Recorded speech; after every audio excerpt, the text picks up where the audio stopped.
Bloomberg Audio Studios. Podcasts, radio, news. This is your weekly Washington Policy Pulse on the Balance of Power podcast. I'm Joe Matthew. Every Monday, Bloomberg Intelligence senior policy analyst and friend of the show, Nathan Dean, shares his weekly call on upcoming catalysts in the nation's capital. Listen for the most recent and relevant policy research from our team at Bloomberg Intelligence. Now with today's installment, here's Nathan Dean. Good afternoon, everybody. My name is Nathan Dean. I'm a senior policy analyst with Bloomberg Intelligence. We want to say thank you for joining the BI Washington Policy Pulse. And always just want to say thank you to those of you who are listening via the Balance of Power podcast. We always welcome your inclusion here. This is going to be a short call this week. One, because we are in a partial government shutdown, and two, because I was on vacation for the bulk of last week. But first, let's talk about the shutdown. So obviously, we are in a partial shutdown at the moment. A lot of DC workers aren't coming into the office today. Traffic was actually fairly light. But where do we go from here? Well, the Senate, as you may know, has passed a bill that would fund 5 out of the 6 remaining appropriation bills, the last one being the DHS, which would then get a 2-week continuing resolution. Now, this bill has been passed by the Senate. It was passed via bipartisan. They received over 70 votes. It's now gone to the House. There's going to be a little bit of political hiccups here, but I think ultimately the shutdown is going to end this week, most likely tomorrow, if not Wednesday.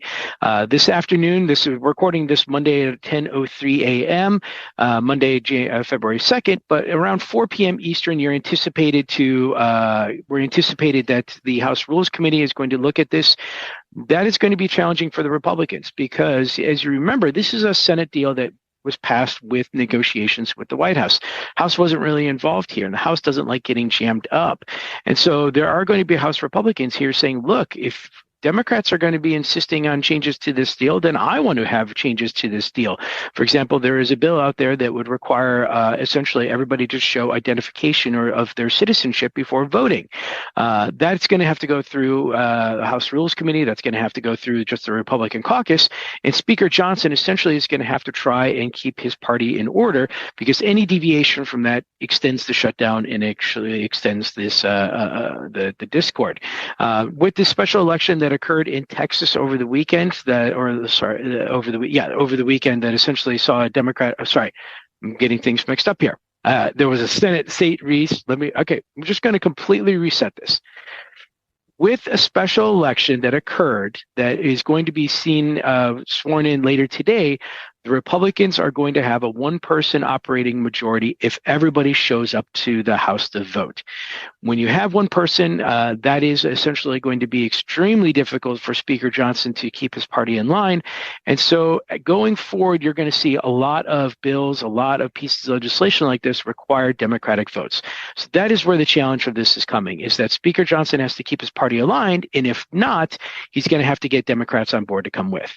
Now, the Democratic perspective essentially is that they are not going to give the Republicans any inch or any ability to essentially saying, here, we're going to help you on this. They're going to try and make the process as extremely painful as possible. So I think the House Rules Committee will actually work on it later today. It eventually will pass, and potentially there will be a vote tomorrow. And I think that there will have to be it's going to be a bipartisan vote where a significant number of members of both parties are voting against this bill. But just remember, a lot of this is over ICE funding. ICE funding was actually appropriated during the One Big Beautiful Bill, $75 billion through fiscal year 2029. And DHS funding not only does it include ICE, but also includes things like FEMA, Coast Guard, and the TSA. And so when we're trying to predict how the future will be in terms of a CR, this is an election year. So Congress is changing from a governing Congress to a campaigning Congress. And when that happens is you're going to have to take things into account of like, okay, what is the TSA response going to be? Well, Americans have shown they didn't like it when their air travel was disrupted during the first shutdown. So just, again, keep that in mind. But I think the government shutdown is going to get resolved. Now, I saw a question in the chat, and this is where I was actually going to talk about. The question was, what is your view on the Warsh's confirmation process after Tillis's refusal? Is the base case here that Trump pulls the Powell case? Now, when it comes to Kevin Warsh, obviously President Trump decided to nominate him as the Fed chair. I don't have any opinions whatsoever on his monetary policy. I highly recommend that you attend or contact Ira Jersey, our BI chief rate strategist. His dashboard is BI rates. He has a call call that he does with our Bloomberg economics colleagues every Monday at 8:30 a.m. One of the reasons why this call is a little bit later. They talked about Kevin Warsh's nomination. I'm going to put into our chat at the moment a link for those of you who need it. Highly recommend you go back and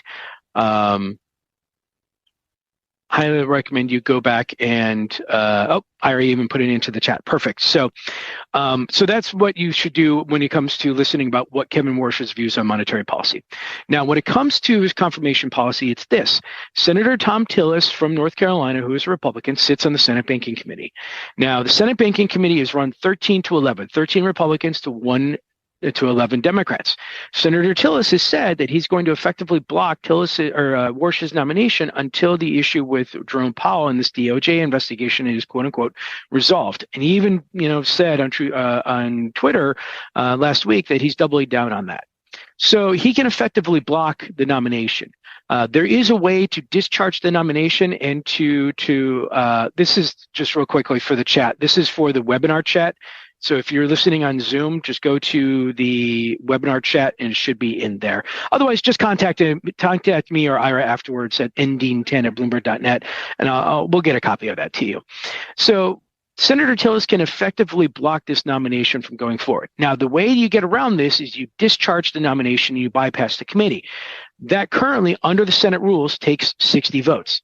You're not going to get 60 votes. You would need Democrats to go on board with that. Now, to change the rules of the Senate, you would need 50 votes. So, theoretically, you would have to change. You have to try the discharge process, have it fail. Then you have to change the actual Senate rules process, get that 50 votes. And when Senator Tillis has already said he's a no, Senator Murkowski has said she's a no, you can see where I'm going with this. Most likely things, Kevin Warsh's nomination is going to be blocked. Now, a couple of things here. One is, what's the definition of "quote unquote" resolved? That's something to keep in mind. Also keep in mind is that, while I could see President Trump, I don't want to get into whether or not President Trump will say pull the Powell case, because then you're talking about the independence of the DOJ, and that's not something really what I focus on. I tell you to contact my colleague Elliot Stein on that. But what I'll say is that I wouldn't be surprised if you saw something come out over the next few months or maybe even a few weeks that essentially says that Powell's case is sort of just disappearing. But again, I'm just talking high level here because, this is an effective block. And Trump made a statement on Air Force One over the weekend. He said, well, maybe we'll just, we'll wait around until Senator Tillis is no longer here. That's January of 2027. Because even though he's not running for re-election, he's still a member of Congress until January 2027. That's a long time from now. So I do anticipate something to be resolved, and I don't anticipate Senator Tillis changing his mind. So great follow-up question here. Once Tillis becomes comfortable with the Powell-Cook process, how long would you estimate it takes to get through the confirmation process? Quickly. The Senate Banking Committee was led by Republican Senator Tim Scott of South Carolina.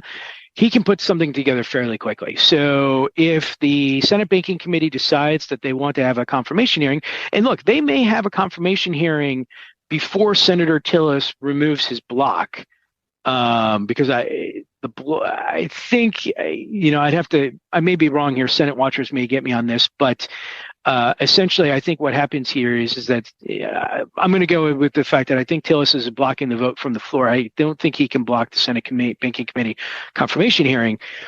But, Senator Scott can have a confirmation hearing. They can go through the rammet. Tillis said, look, Kevin Warsh is a good pick. I'm paraphrasing here. He said it's a good pick.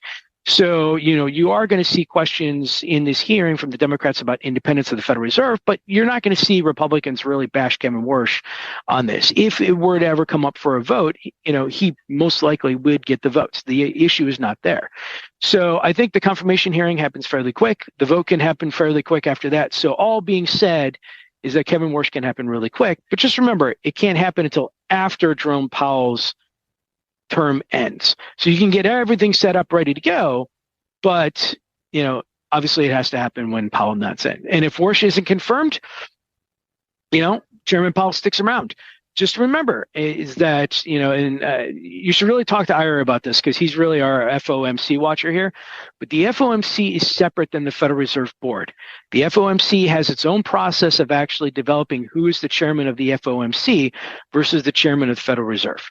So again, it's a different process here. And so even though Kevin Warsh is being nominated for the Federal Reserve governors as the chair, it's a different process than the FOMC. Now, I'm not saying Kevin Warsh isn't going to be the chair of the FOMC. I'm just saying it's a different process. So, but there's a lot of questions here. And so what I would suggest is that if you want a deeper dive, contact me, contact Ira. Let's put together a call. We do this all the time for our clients. So just reach out. We can put together a call and we can actually explain this to you in greater detail. So a couple other things happening today at 1 o'clock-ish. There is going to be a meeting at the White House, not with President Trump, with White House staff on this idea of cryptocurrency and stablecoin yield debate. There's going to be representatives from the banks here. There's going to be representatives from the cryptocurrency industry here as well. Last week, we saw the Senate Ag pass its markup of their version of this Clarity Act. Fairly, I would argue that it's not that controversial. The Democrats obviously were not happy because this was a Republican bill. This wasn't a bipartisan bill. There's still negotiations that are going to be taking place. But again, I've said this from the beginning that the Senate Ag Committee is not really where the hiccups for this bill is. It's on the Senate banking side. And that is what this crypto meeting is going to take place later today. So if we see statements coming out tonight, this afternoon, saying that from the White House saying, look, there is some solution here, or they're building a solution or so forth, in my mind, that actually bodes well for this bill's passage. Now, the solution going into this is remember, the Genius Act prevents yield from being paid by both bank issuers and non-bank issuers, but non-bank issuers can work with third-party platforms like Coinbase to offer rewards. That's different. And so the idea going into this meeting is that rather than paying rewards off of balances, you pay rewards off of activity like a airline credit card reward program. Again, we'll see what happens, but I'm still sticking with my 60% chance that a bill passes in the first half of this year because ultimately, yes, there are some folks in the crypto world that say no bill is better than a bad bill, but no bill, can be over to any type of regulatory framework that the FCC and CFTC comes with can be overturned if a Democratic SEC or CFTC comes in charge in 2028. And B, this is your best shot of getting a bill because with Polymarket and Kalshi giving an 80 to 85% chance of the House of Representatives turning into the Democrats next year, you're not going to have as much ability to get a bill through the House Financial Services Committee if Maxine Waters is your chairwoman. So again, that's why I'm at 60% right now. But again, I said that I'd give it to around Valentine's Day and see what the momentum is coming out and before we change those odds. And then finally, I want to just give you a heads up on 2 hearings later this week. On February 4th, Treasury Secretary Scott Bessent is going to be testifying to the House Financial Services Committee, and then he'll be testifying to the Senate Banking Committee on February 5th. The February 4th hearing is the one that you want to watch because when all 55 members want to get their 5 minutes with the Treasury Secretary, there's only so many questions you can ask, so they ask a much more broad set of questions than they do over the Senate Banking Committee. So the House one is the one you want to watch. It's also fortunate for us, it's the first one.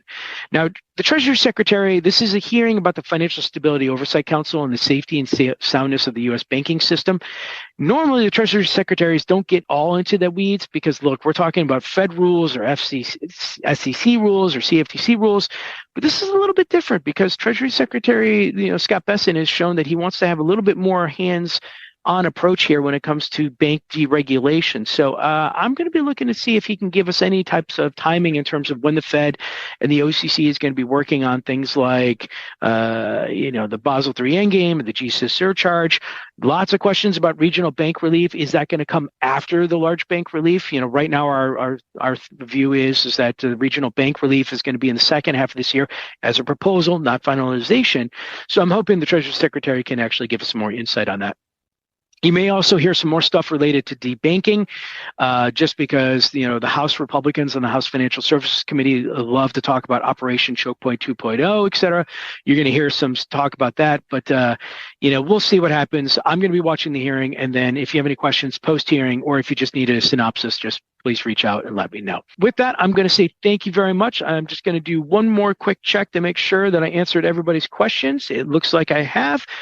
Have a wonderful week. I hope you all are staying warm, thawing out, trying to get this snowcrete that's here in D.C. off the roads.